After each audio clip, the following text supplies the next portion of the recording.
Hi everybody, and welcome to Photomikes Garage. And welcome to my 2001 Viper GTS in race yellow.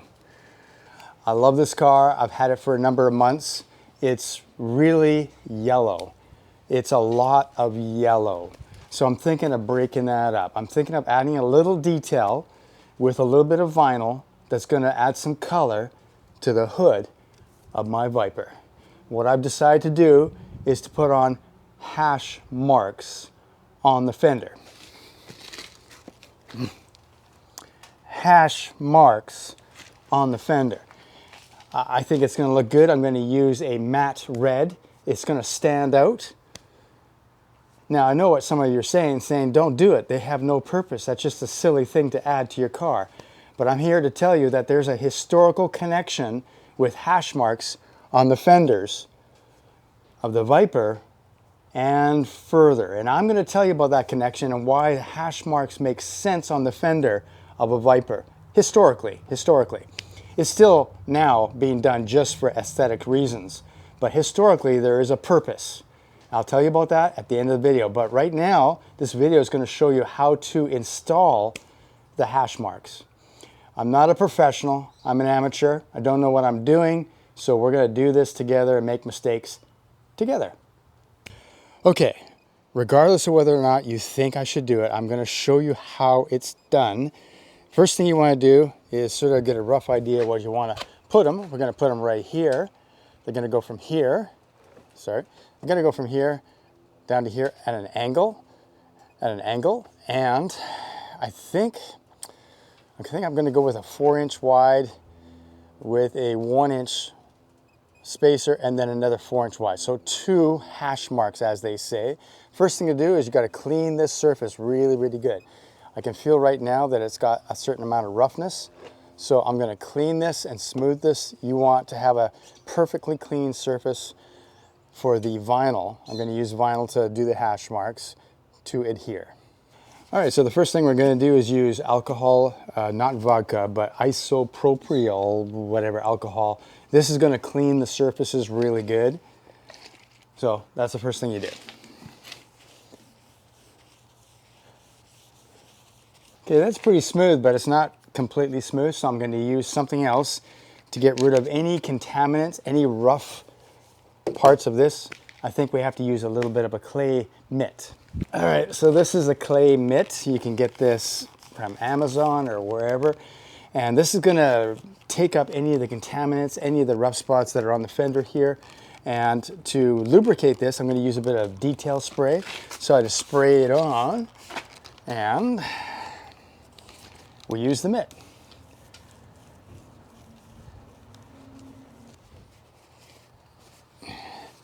And we go back to the vodka, the alcohol, to clean off the detail spray, just like so. Okay, now that surface is perfectly clean, perfectly smooth. Okay, so I'm using a cloth or plastic tape measure.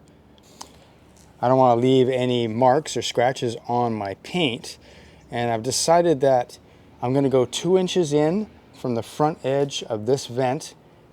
That's where my first hash mark stripe is going to start.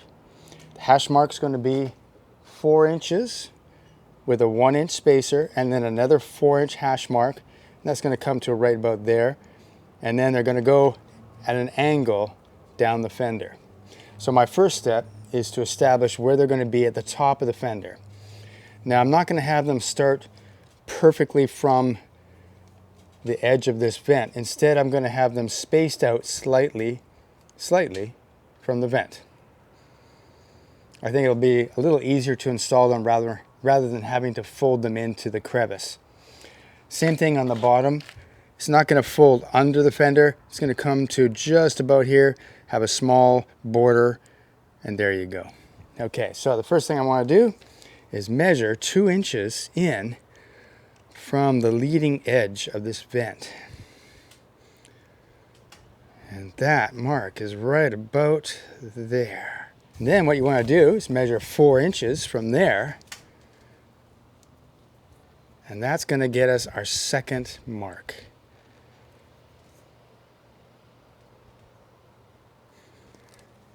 And then an inch wide.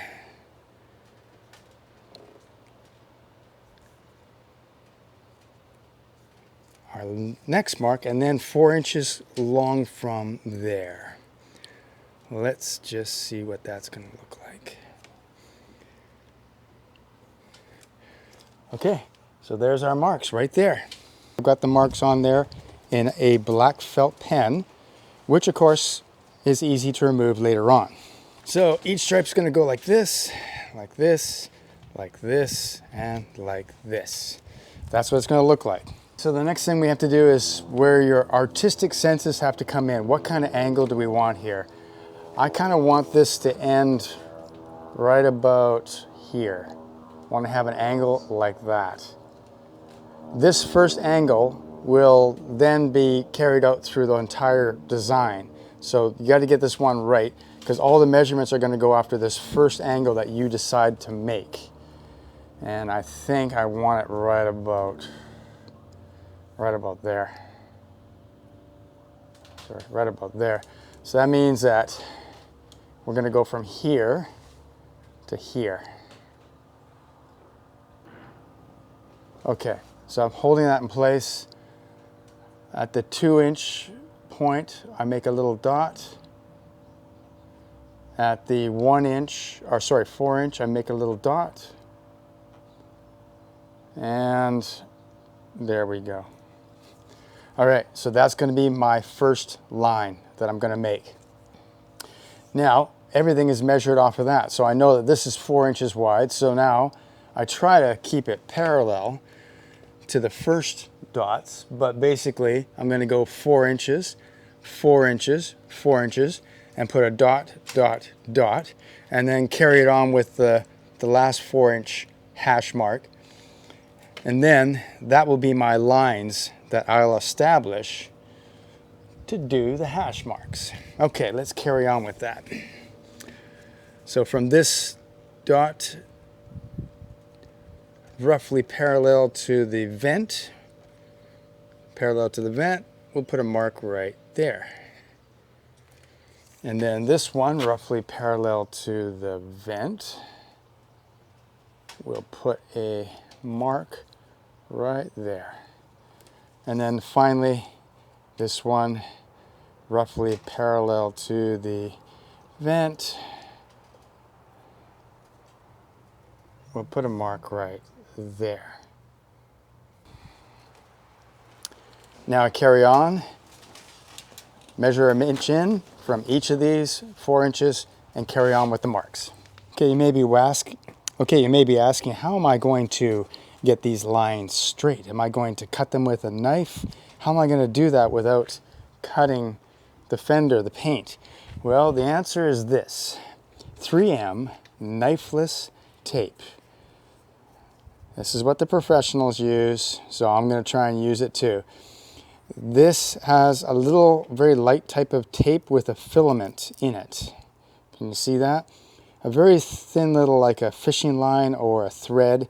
And when you pull that out, after you put this down first, then you put the vinyl over it, and then when you pull this thread, it's going to cut the vinyl exactly where the tape is.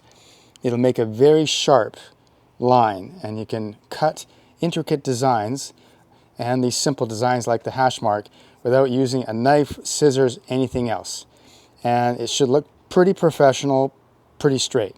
Okay, so the first thing I'm going to do is set my boundary lines for the top of the hash marks here, and then the bottom down here. And one thing I've learned, I have used this one other time before, is that leave plenty of extra tape on the outside of your design, because you need to fold the tape over to get the filament started to cut through the vinyl. So start your tape over here, end over here. Give yourself lots of space. Okay, so using the roll as an anchor at one side, I'm going to try to get this even with the straight edge of the vent. And once you got it down, you can press it down Now if you get it wrong, you can always bring it back up and try again. Just cut that with scissors. And whatever the order is of the knifeless tape that you put down is the opposite order of what you're going to use the knifeless tape. So this will be this will be the last one that I'm going to use to cut the vinyl. Okay, now I'm going to do the Fender line, the wheel arch line. This one's tough because this is a curve. So now this tape will curve, but I've got to get it right. Again, leave a lot of extra. And this one I want to be quite close to the Fender. And really this is just, you know, deciding where it should be and doing it. Now remember, you can take this back up and redo it. Okay, so now we have to establish our hash mark lines themselves. And again, leave a lot of extra. We're going to try and join the dots. I'm putting the filament just on the inside of the felt marker dots so that I can get rid of them later. Following this down all the way. There you go. Leave lots extra. Press it down. Press it down. Leave lots. Leave a lot at the bottom here.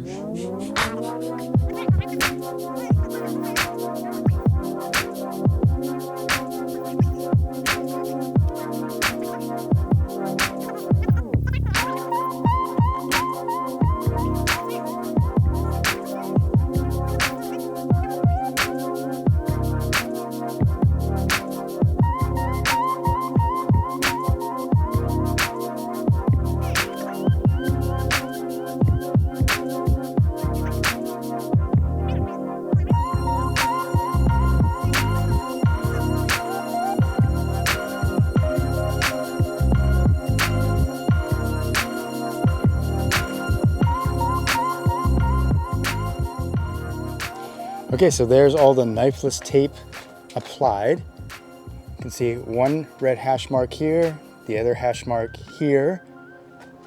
I think it's pretty close to being right on.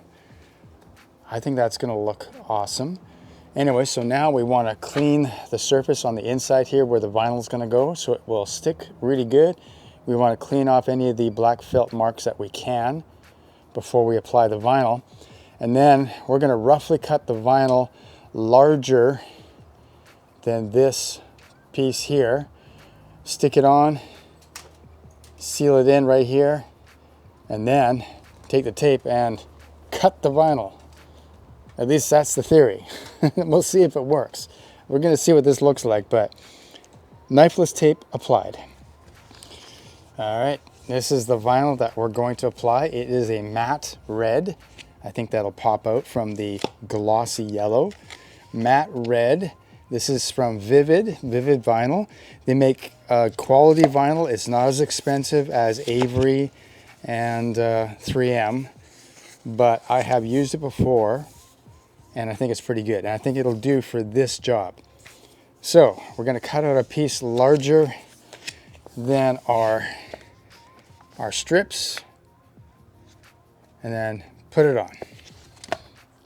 Okay, we got our vinyl cut out. We got a plastic squeegee with a felt edge to avoid scratching. That will help us get the air bubbles out.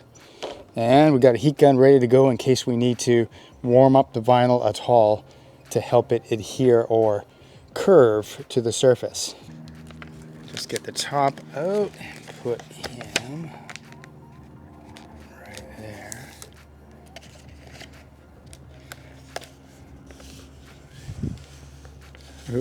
Okay, looks great now. The squeegee.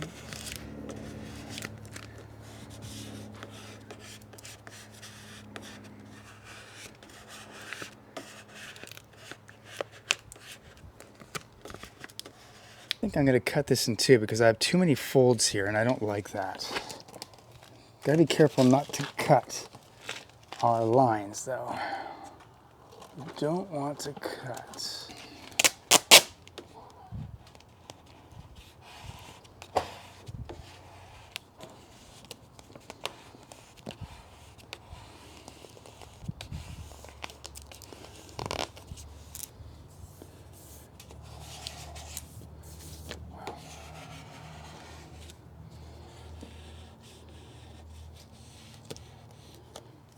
Okay, I think we're ready to pull the knifeless tape. I don't think that's a perfect job at all. I did get quite a few wrinkles and there's some marks now on the vinyl from just my smoothing, so I don't know how good this is really going to turn out.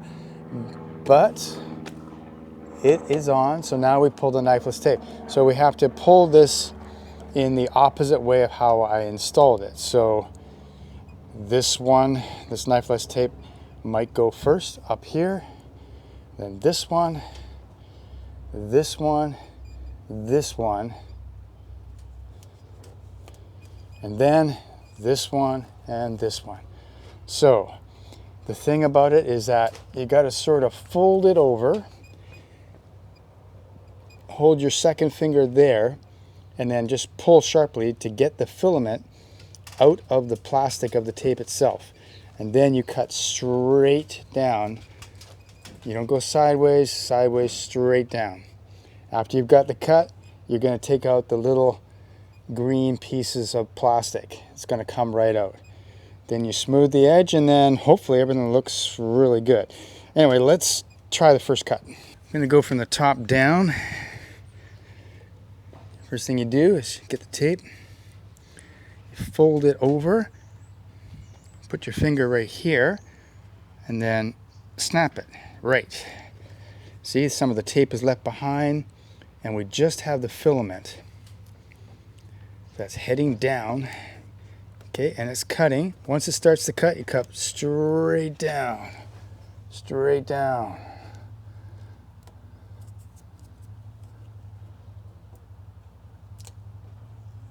Right. Then you take the green filament out. Just like this. I'm getting the two filaments, plus I'm getting the discarded piece. Bring that up and out. There you go. I'll just use my finger just to smooth this down slightly. I'll go over that again later, but there you go. My first cut, done. Do the second one. Same as the first. You can see why we have to have a lot of extra, because you got to go pull the top, fold it over, put your finger there and snap it. And you get the filament. And then you get it started on the vinyl. Get it started on the vinyl. And then where the cut is important is down here, and down we go. Down we go. All right, then we just take the discarded amounts, which is right here.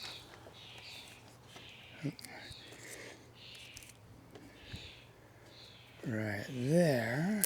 Oh. There we go. And then pull sharply. Oh, okay, I got it. Then we get the vinyl cut, start cutting. It's cutting straight and then straight down. Yeah. Again, we fold it over, grab onto the tab, put my thumb down, and pull hard. Get the filament out, hold the vinyl so it starts to cut, and we've got the cut going, and then we pull straight down.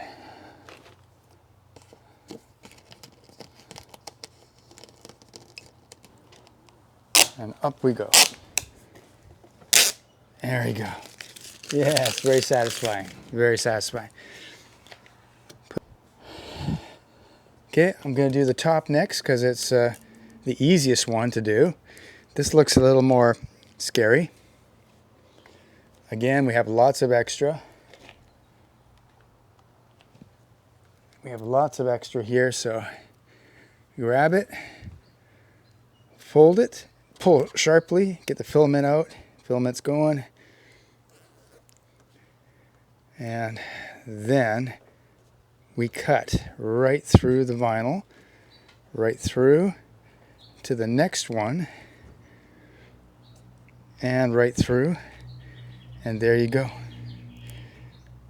Just like that. Pull the filaments out along with the discarded piece. There we go. Yes, yes. Now for the final and perhaps most difficult part, is I'm going on a curve here. But, you know, it looks like it's gonna work. Okay, get my filament. Got lots extra. Put my thumb down, yank it. The filament is free, it's coming through. Coming through. I want to sort of hold down the vinyl to start it. We go right through to the next one. Hold down the vinyl to support it, and then right through. Yeah. Okay, then we'll remove the old vinyl, just like that.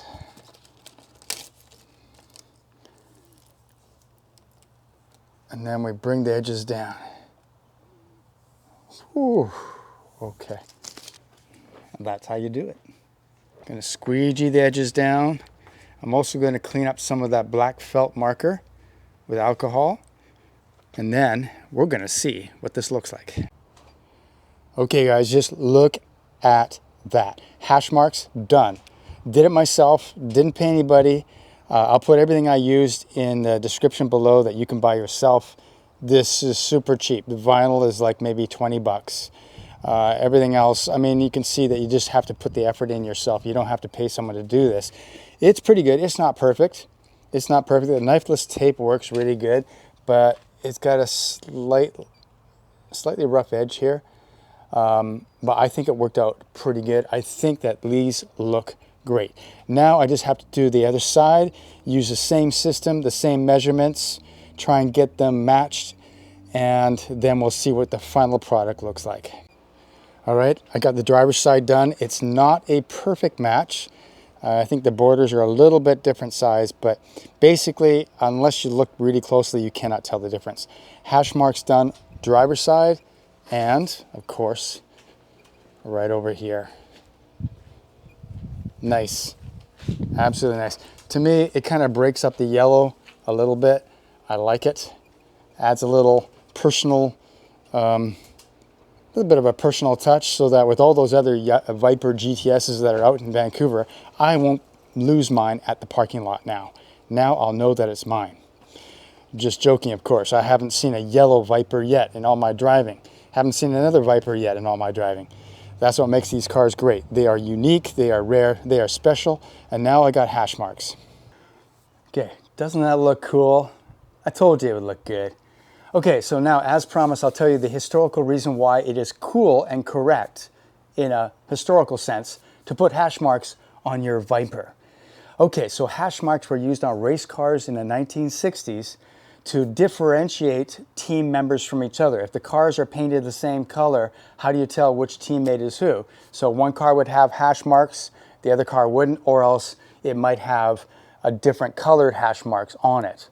Okay, so that's cool. It was actually used by race cars in the 60s. It was used by the Carroll Shelby Cobra team in the 1960s. So Cobras racing around the track had hash marks on their fenders, very much like this one. Okay, so the Viper is a homage to the Cobra Daytona specifically for the GTS, but basically it's a homage to the Cobra. So putting hash marks on a Viper, which is a homage to the original Cobra, Viper, snakes, you got it all, okay. So it is significant and it is appropriate, I think. Anyway, so you see how I squared that circle. I mean, you see how I rounded the circle there. Anyway, it doesn't matter. You can do what you want with your car. And I think I like this. It looks great and it's easy to do, as you can see. Anyway, thanks for watching Photomikes Garage. I will see you next time. Homage, homage, homage, homage, homage to the Cobra.